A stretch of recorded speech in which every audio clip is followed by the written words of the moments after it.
Boz, over to you. The send-off. How do you explain what happened?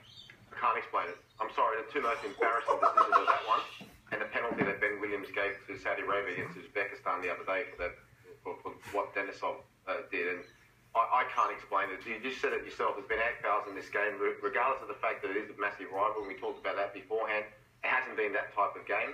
And once again, well, we've said this about Australian referees before in our own A-League. He gives a booking to Pilati early on for virtually nothing. And in that situation at the end, okay, the boy goes down, but to send him off like this is absolutely ridiculous. And you can see the anger in the Iranian players as well as the coach, Carlos Queiroz. But there, look, I mean, to book someone for that when the guy was just that little bit quicker than him, for me, it was ridiculous. Here he goes into the goalkeeper, gets up and push him. If anything, you could probably push the goalkeeper because he didn't go into him with any force or hurt him in any type of way. Okay, he goes down, but he's not trying to get the guy sent off or anything like that. And I was in as much shock as the Iranians when I think perhaps everybody watching it would have been as well.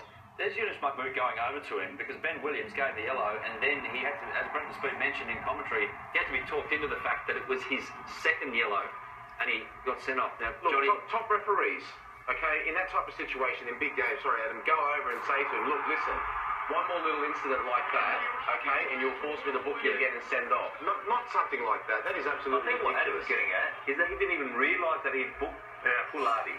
And for me, that's bad refereeing. Because he should know who he's booked and he should know the situation that he's in. It's worse than bad.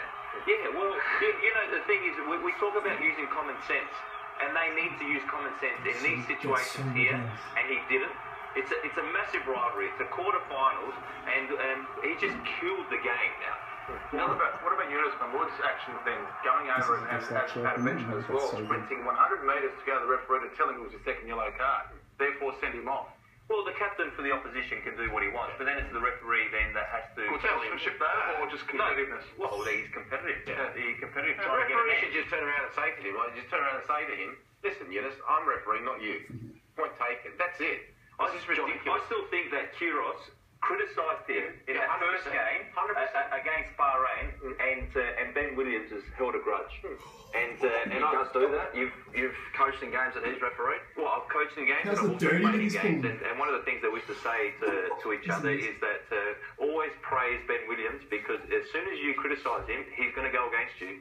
And if you praise him enough, then he might go for you. Funnily enough, yeah. Players playing the A-League, he was the one referee that stood out in terms of that he couldn't be talked to. Normally you have that line of communication with the referee where you can go up as a leader of your club and speak to him and try to make sense of whatever decision he just made. You just can't make or have a conversation with this guy. It's as simple as that. And he runs right across the board with all the players that have played and have experiences with that guy as well. Really quickly, boss, back to the football. Yes. Iran have